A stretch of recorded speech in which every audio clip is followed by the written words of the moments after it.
Do you want more product reviews? We have 8 ways to make that happen today on The Journey.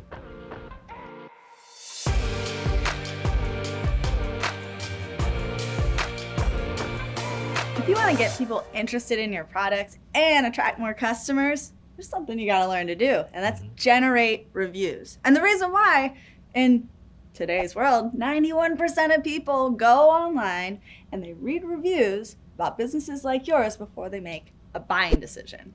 All right, so number 1, highlighting current product reviews. If you appreciate your customers leaving you some reviews, make sure you just take a little snippet of what they said, highlight it on some of your social channels or on your website, and give that person credit. That lets other people know that, hey, you really do care about what these people are doing and taking the time out to tell you what they think about your products. Yeah, I love that when I'm just like scrolling on Facebook or Instagram and I see a business posting about a review they received on Yelp from a happy customer. Also on the website, that's a great place, because a lot of times websites, they just act as a billboard. They say exactly what the business wants you to think. Whereas if you're throwing testimonials on there, reviews from Yelp and Google, now your website transformed into word of mouth. Unbiased opinions. All right, so number 2, you want to make it easy for your customers to leave reviews. Now, this can depend on your business. Sometimes Google is easier than Yelp, but it's all about what your consumers enjoy.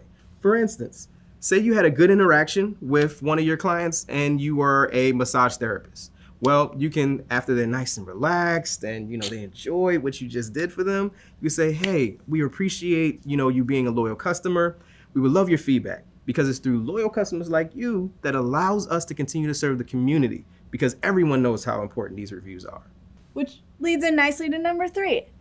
Asking your customers to leave reviews. And I get asked about this all the time in my seminars, because I know business owners are a little, I guess, nervous, right? Because they're like, oh, I don't want to solicit them, which that's unethical. No. Or maybe they're just a little insecure about, well, what are my customers gonna say? I'm nervous to ask. But have confidence, and some great ways to do it that are super effective is get your team on board with this for sure. Yes. I know I went ziplining last year in Costa Rica. It was super rad. And right afterwards, I'm like, just totally high off the experience of ziplining, and they ask how it went, and I'm just glowing, and I'm like, we really get a lot of our business from Yelp. So we'd love your feedback there. Other ways that have been pretty effective are email. So email follow-up, maybe with the receipt that you send them, and that encourages them to leave a review. I've also seen businesses send postcards to do it as well. Oh, and then even just on the door of your business or the window. Perfect. Yeah, like you've seen it when you go in to grab a coffee. When we grabbed one this morning at that little local spot in Seattle, it was like right there, like, our customers love us on Yelp. And it's really important as the business owner, just like Emma was saying, when she was ziplining and she enjoyed the services, at the end of that service, that is the perfect time to ask your customer for that feedback. And number 4, which really leads into this perfectly, great segue, is follow up with your customers, right? Because how it is after you go somewhere and get your hair done or get a massage, even if someone does ask about your experience and it was awesome, when you leave that business, you got a million other things you're doing. It's pretty easy to forget, like, oh, I should go and leave a review somewhere, right?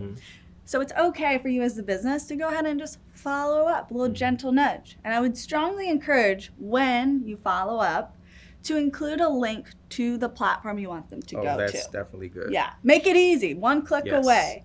They're already online if they're checking their email or scrolling through your Facebook posts. So one click away, boom, they're on your review site, just making it that much easier for them to just share how happy and stoked they are about your business. So number 5, you can offer incentives and rewards for customers who leave reviews.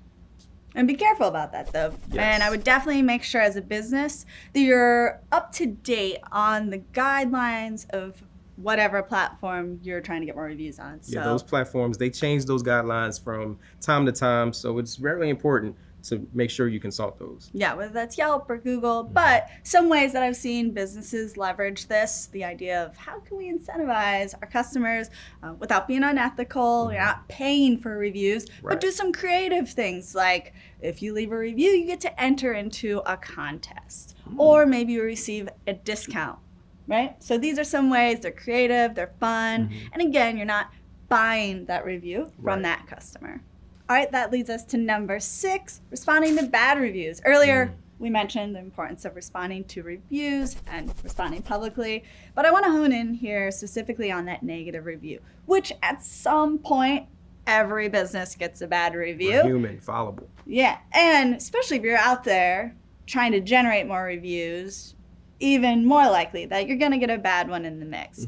But do not ignore the review. Please, it will actually hurt you more to ignore it. Because remember, majority of people are reading reviews. So what you want to do is neutralize that. Yes. And oftentimes, it's just really a great opportunity for you to show how great your customer service is, right? I like that. Yeah. I remember a former coworker, he was saying, you know, I like when we have problems. Now, you would think, why do we want to have problems? It was a service-based business. But when you have a problem, that's the opportunity to really show your customer how well your service and the value that your service brings.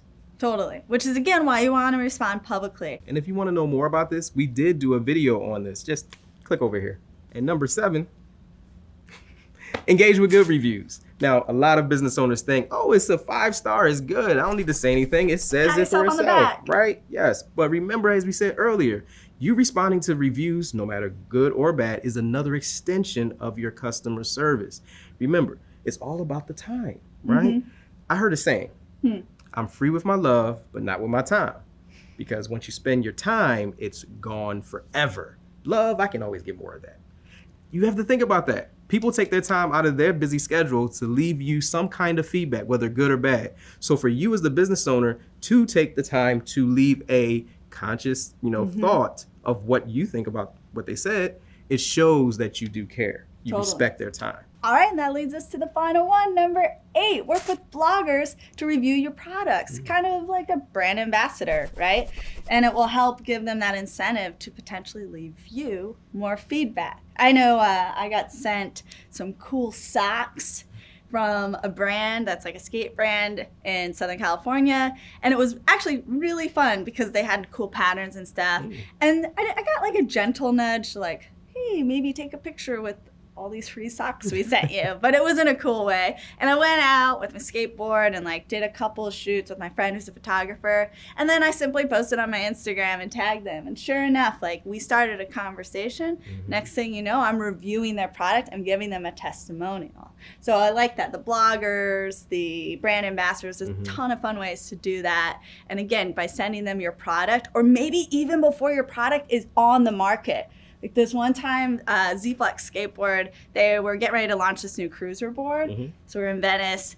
They brought a few boards out. They had us skate for the day and just like document us skating. So they got some good footage, and then we got to try it out and really give them our feedback firsthand. Like, yeah, the board's all right, or the board's awesome. And then it helped to lead that pathway to a review, an incentive, because we got to keep the board. And it was before the product was out. So it was like good timing with it too. So get people stoked and think about who can help you to spread more word of mouth, like a blogger. And just be careful. There are some FTC guidelines that you do have to follow. So just make sure that you are up to speed on those. So you just learned 8 ways of getting more product reviews. Be sure to like and comment and subscribe. Ring that bell so you're the first to know when the next video comes out. This is The Journey.